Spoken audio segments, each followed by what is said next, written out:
Hi there, I'm Tracy Townsend, and I will be bringing you the top stories from this week around Columbus. We've told you about the many issues surrounding affordable housing in Central Ohio. While newcomers are finding hope in Columbus, they still face challenges finding a home. Leaders on the county level are trying to address this as they look to transform over 140 acres of land into a housing development on the northwest side. However, this is sparking concerns with some neighbors. Plus, rocking out for a reason, a group of women in Central Ohio is using the power of rock and roll to help support survivors of domestic violence.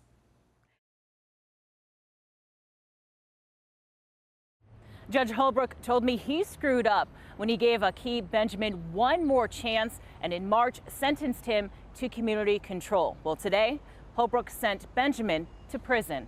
This was Mom, Tiffany Hammond, back in 2023, begging for judges, for his own good, to punish her son for stealing cars. I've been begging and pleading.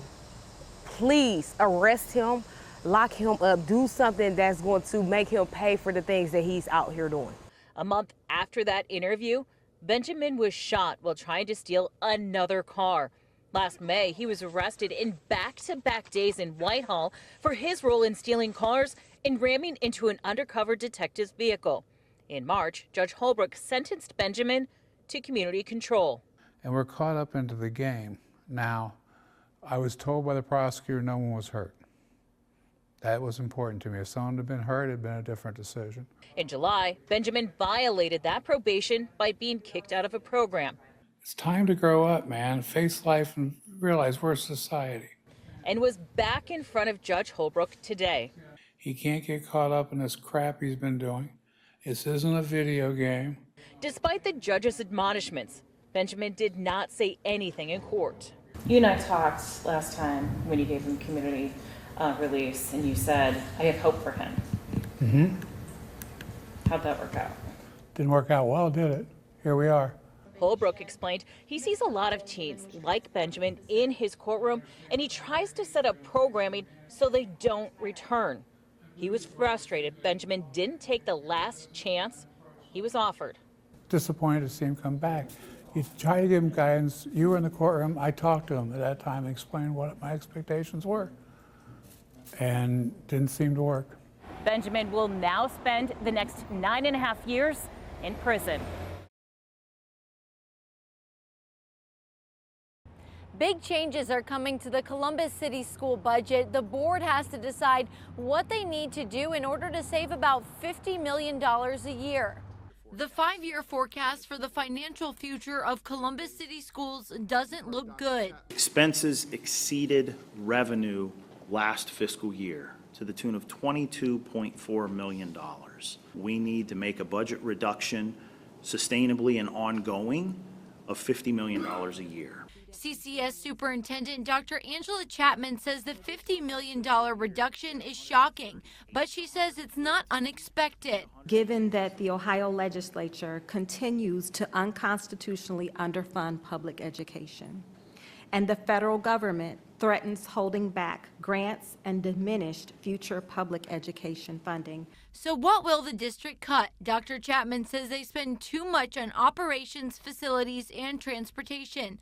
Just last year, the board announced it will close 5 schools and an administrative office. We have 48 elementary schools with enrollments of fewer than 350 students, and 20 of our secondary schools, which includes both middle and high schools, with enrollments fewer than 500 students. Dr. Chapman thinks it's time to rethink the number of schools in Columbus. I strongly recommend that we continue our conversations and dialogue about school realignment.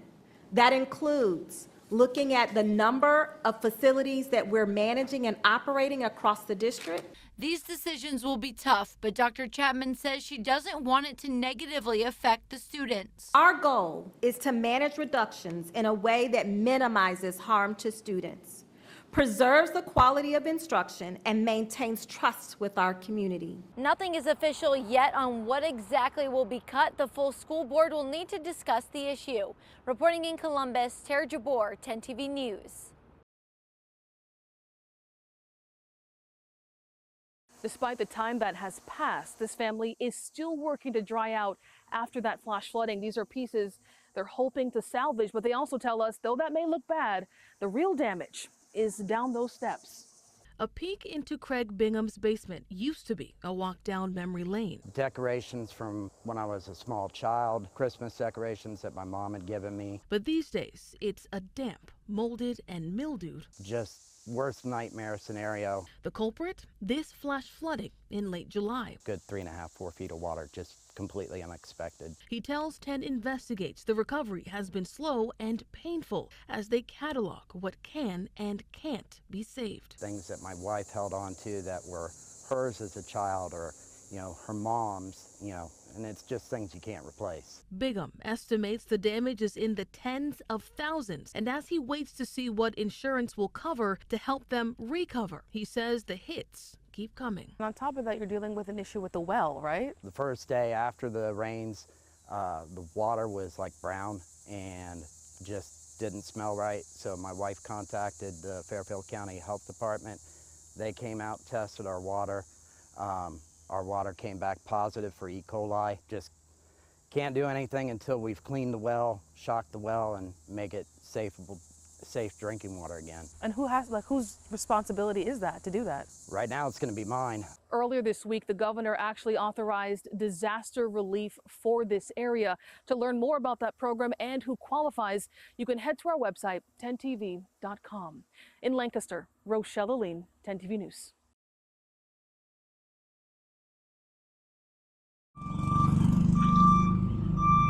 They wake us up every morning starting at 6 a.m. The dump trucks park right here behind my house or my garage. They run for up to 45, 55 minutes every morning. They're mad as hell. It's an invasion of people's property rights. On Marsdale Avenue. I would like for the mayor of Columbus to take a half hour, come out and visit with us. Let us show him what is actually going on. These southwestern Columbus neighbors, they've taken the peace and the enjoyment of my home from me. Are upset with the noise and the cars at Brecks Paving. You don't feel the city is looking out for your rights? No. Half the company sits on Frank Road, the other on Marsdale Avenue. The owner has petitioned to rezone his Marsdale property from residential rural to commercial, but that hasn't been approved yet, and the business says it's trying to be a good neighbor. Quote, Brecks is committed to take all reasonable measures to reduce the noise impact, which includes building a wood privacy fence. While those changes won't completely eliminate noise, they will reduce the noise currently coming from the Frank Road property due to the permitted use. My house vibrates like this every morning about 20 after 6 when they start all these dump trucks back here. The city of Columbus filed a code violation against the company in April and gave them 20 days to stop. The company filed a variance to allow outdoor storage. While that's under city review, the company is allowed to operate without city interference. Homeowners say that's unfair. With the windows closed, you can't hear your television. I mean, you cannot coexist with this. We took the neighborhood concerns to the city's building and zoning services. When we write violations, unless it's a life safety issue, we do not have the ability to tell somebody, to force them to not be doing their activity. That power rests with the environmental court, which can take months to hear a case. You feel like the city is bending over backwards to allow this business to operate, but not looking at the other side in terms of what the quality of life is for residents who have to live next door to it. Exactly. I understand that the residents are definitely bearing the brunt, and throughout the city, whenever we have code violations, the residents that are around the neighbors do bear the brunt until either the individual complies or we do take them to court. Those neighbors aren't the only ones upset with the city regarding problem properties. 12 miles to the north sits this property on Hannah Drive. The owner has over 100 complaints dating back to 2020 from neighbors complaining to the city about the owner running a car repair business in his driveway. The city says it filed a code violation in 2020, took the homeowner to court, and the case was closed in 2022. A year later, the complaints continued, year after year after year. We want to work with people and be more of a partnership. He showed he didn't care about that and has begun working on cars again. And so at the beginning of this year, we reissued him violations. The homeowner did not want to be interviewed. He told us he's done nothing wrong. Too much noise. Back on Marsdale Avenue. It's a residential property and they shouldn't be using it as a parking lot. Neighbors say something needs to change the way Columbus enforces zoning codes. They argue their property values depend on it. I can't enjoy my own home. Kevin Landers, 10 TV News.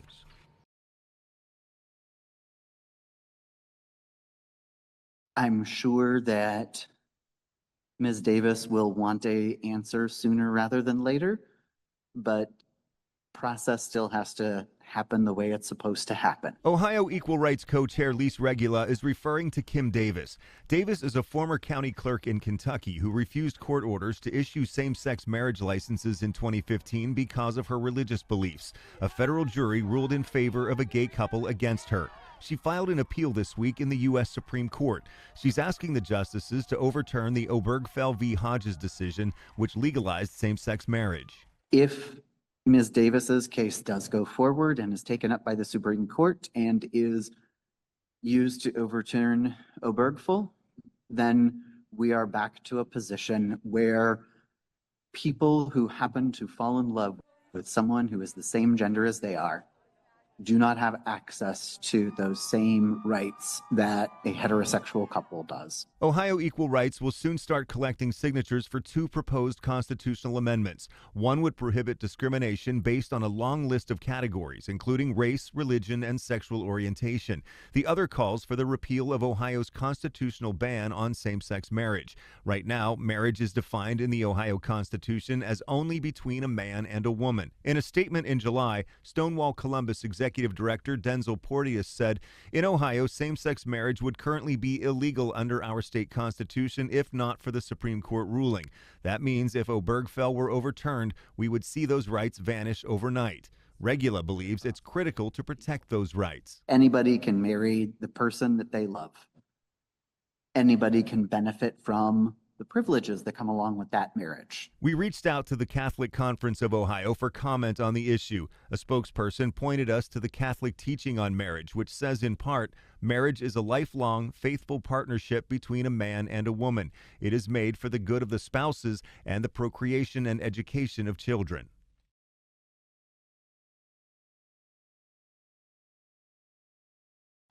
In Ohio, about 4 out of 10 people who are arrested for impaired driving have a prior conviction. Operation New Beginnings aims at getting those people the help they need before they hurt themselves or you on the roads. It became quickly apparent that this wasn't a problem we could arrest our way out of. So we looked for a new and innovative solution to try to mitigate that impaired driving problem that's causing a lot of traffic fatalities. No doubt you've seen someone swerve across lanes and have wondered if they're impaired. Well, OSHP says while fatal crashes are down, the number involving impaired drivers is up. What we're hoping is like the arrest process is rock bottom, and people realize that and want to make a change, and hopefully they'll make a change that'll improve their quality of life and not put so many people at risk around them. While OSHP hopes an arrest will be enough to send a message, they know that's not always the case. They've partnered with Adam H. boards across the state in hopes of making sure that person doesn't drive impaired again. Who knows, that one opportunity of having somebody from the behavioral health field that's willing to sit down with them, are you ready to look, it could be that intervention that they need at that point in time. OSHP gives the Adam H. workers a list of the arrests, and the social workers reach out to see if the person is willing to take any service. We had a young girl who was a student at the time, and so she'd never touched the legal system before. And so our involvement with her really looked different than typical, treatment facilitation. It was helping her navigate this new charge, and she was terrified. She'd never been in trouble before, and so we helped, attend court with her and walk her through the process and really get her through. They don't have to participate, and it won't expunge their record. but it may prevent a potentially fatal crash. So we're hoping that by connecting people to those services that are available, they can use that to make a change. It's kind of scary though that that many impaired drivers are out there and they're doing it over and over again, and that's a risk to me, it's a risk to you, it's a risk to our families, our friends that are all out there driving and using the road responsibly. Right now the program is in 73 of Ohio's 88 counties. OSHB hopes to expand that to the entire state. In Columbus, Lacey Crisp, 10 TV News.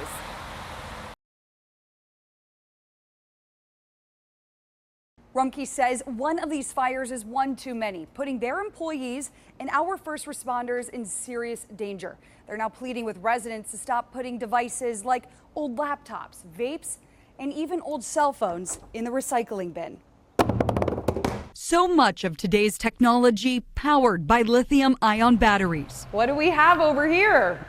So these are the main culprits. They hide in everyday appliances we use without a second thought. Anything that's rechargeable, so your laptops, your cell phones, your tablets. This battery here is most likely for some sort of power tool. Leah Dietley with Rumpke says July was busy, not in a good way. Do they ever find those batteries in this line? Yeah, they'll find the batteries in this line or later down the line. Last month alone, multiple fires linked to these batteries at recycling facilities across Ohio. 5 fires here in Columbus, 3 in Cincinnati, 1 in Dayton. The problem with these batteries is that they are small and fragile and they produce high amounts of heat. So they easily slip through our process and we don't even realize it until they get damaged in a piece of our equipment or within a truck, and they can explode and cause a fire. The most recent just weeks ago in Columbus. The flames captured here shooting from the trommel, the very first step in recycling. The culprit, this tiny cell phone battery, the size of a bottle cap. We have a fire suppression system that helps us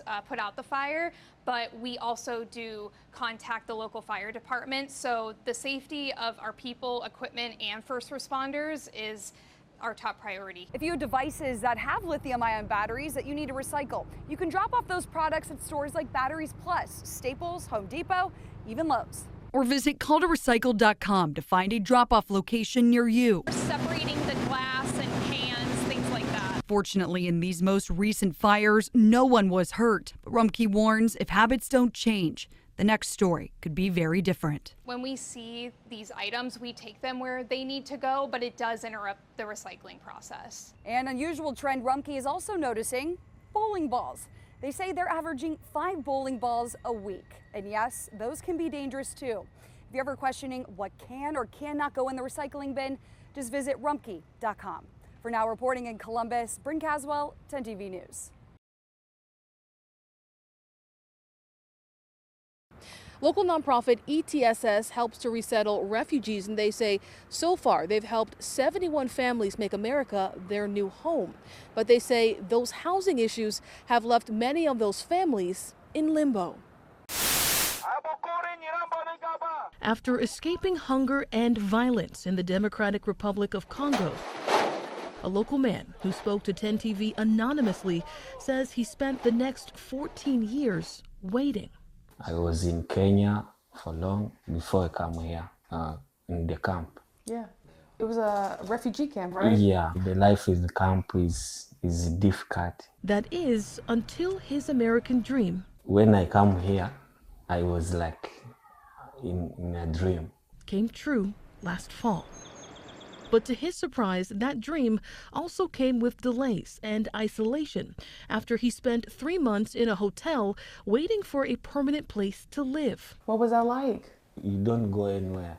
You stay in a hotel. Yeah. And you can't know what is outside, what happens outside. ETSS is a local group that works to resettle new Americans.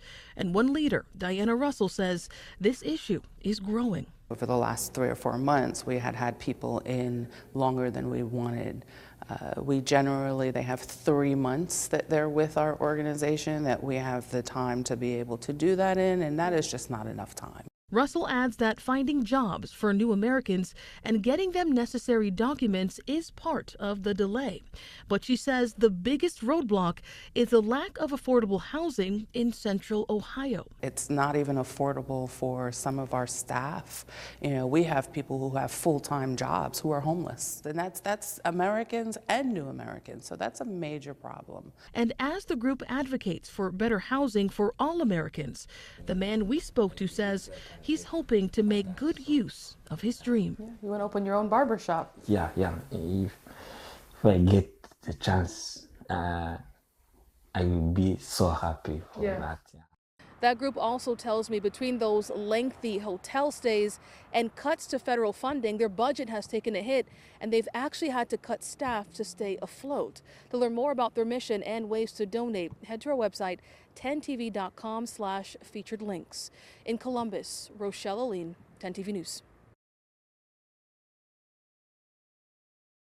It's day 75 of the Teamsters 284 strike here at the Sutphen Corporation. The company makes fire trucks here in Dublin, and the union stewards tell me a lot of it comes down to health insurance and pay, and they say the company hasn't come to them with a contract they believe is fair. Step by step, decades of experience, all on the picket line. Teamsters 284 has been on strike since May after working without a contract since November.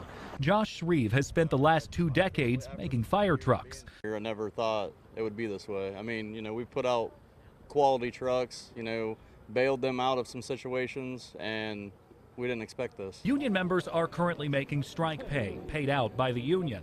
Monday, they were joined on the line by the Teamsters National President, Sean O'Brien. And you mentioned that they're making $1,000 a week in strike pay. How long can the union support that? Oh, we can support it for a long time. We've got almost $400 million in a strike and defense fund and growing every month. So one day longer, one day stronger, we'll support our members no matter what. I asked Sutphen about negotiations, and a spokesperson says the company has extended numerous proposals that include paying 92% of team member health insurance premiums, offering the largest increase in base pay in the history of the Sutphen and Teamsters partnership, and providing team members the opportunity to earn additional compensation based on performance. The strike has affected Columbus's ability to get a new ladder truck. Last month, council voted to halt efforts to buy a $2.5 million truck from Sutphen and instead move forward with a Wisconsin builder for $73,000 more. Councilman Emmanuel Remy said Sutphen originally promised a truck in 14 months. But after workers went on strike, the timeline only got longer. And the company informed the city that it could no longer meet the 14-month deadline. Instead, they were only willing to agree to a 20-month timeline. That is simply unacceptable. We need this ladder truck yesterday. I asked them, it's been 75 days. How much longer do you anticipate doing this? They say they're ready to go 75 more, or until they get a contract they believe is fair. In Dublin, Colin Dorsey, 10TV News.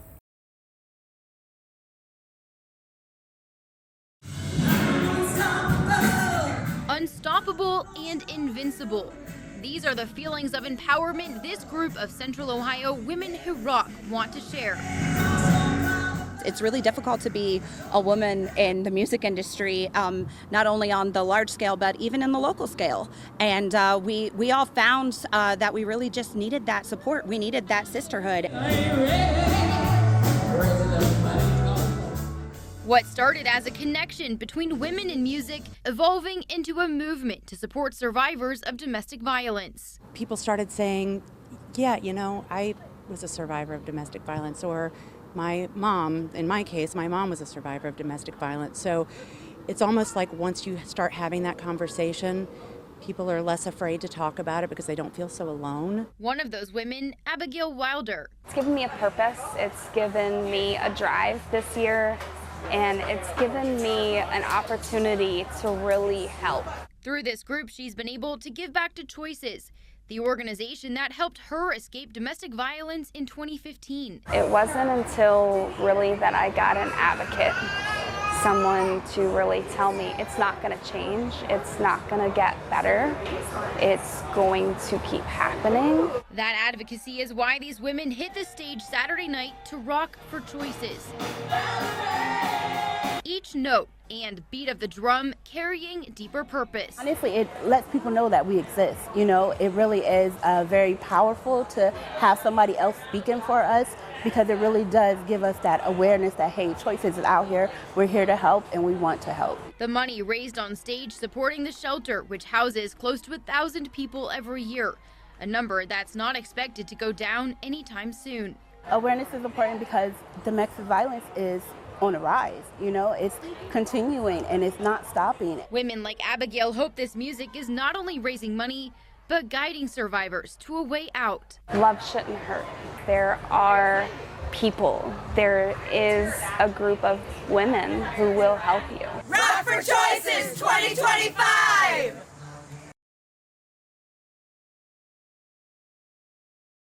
We took a look at data from the State Department of Education, and we found that in Franklin, Fairfield, and Delaware counties, homelessness among students is up 43%. But the folks at the Starhouse tell me that's just the tip of the iceberg. From fresh meals to fresh clothes, the folks at Starhouse give young people struggling with homelessness much more than shelter. The research tells us that if you can work with a young person in this age group now, you can truly prevent chronic homelessness into adulthood, and that's our goal. State data from the Department of Education shows that homelessness has increased in students in Franklin, Fairfield, and Delaware counties since 2021.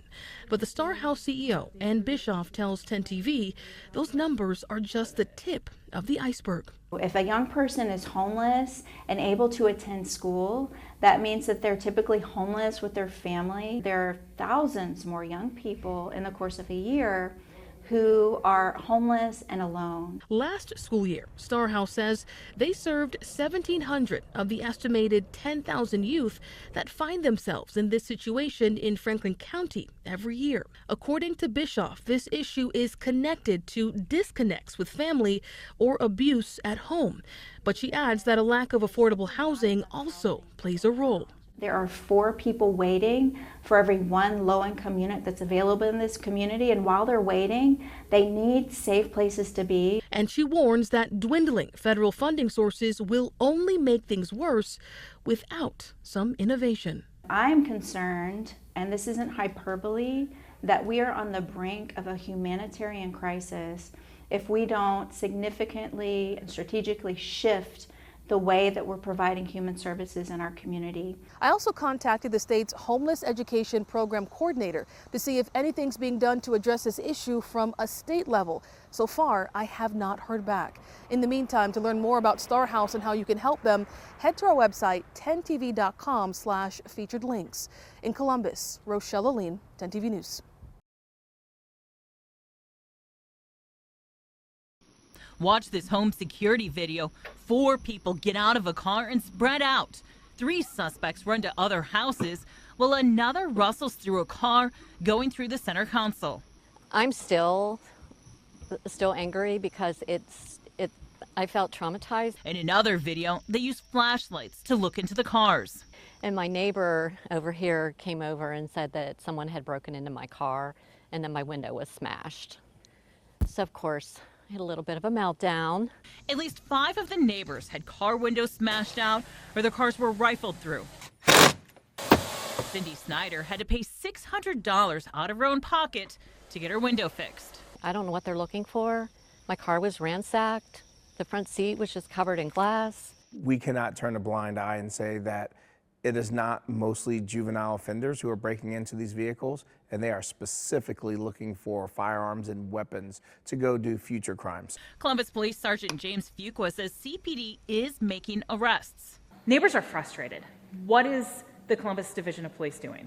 You know, there's nothing more frustrating for anyone, regardless of where you live, to come outside to find your vehicle either damaged or broken into, or in some cases even stolen. But it's a very intimate crime, and it's incredibly frustrating, and no one is immune to car break-ins. He says CPD has started a task force tracking reports to send officers to neighborhoods that have been hit the hardest. We have started our own internal task force who work exclusively in areas where we believe cars have been targeted, not just businesses or hotels or restaurants, but we're now going into residential spaces as well. Snyder is hoping CPD spends more time in her neighborhood to deter break-ins. Like, I'd like to see more surveillance, more police at least coming through, but they're so fast and they're sneaky. That's a wrap on this week's edition of Around Columbus, your look at the stories shaping Central Ohio. Thank you for spending time with us. Stay safe, stay informed, and we'll see you next time. Don't forget, you can always get the latest updates on the go with the free 10 TV News app.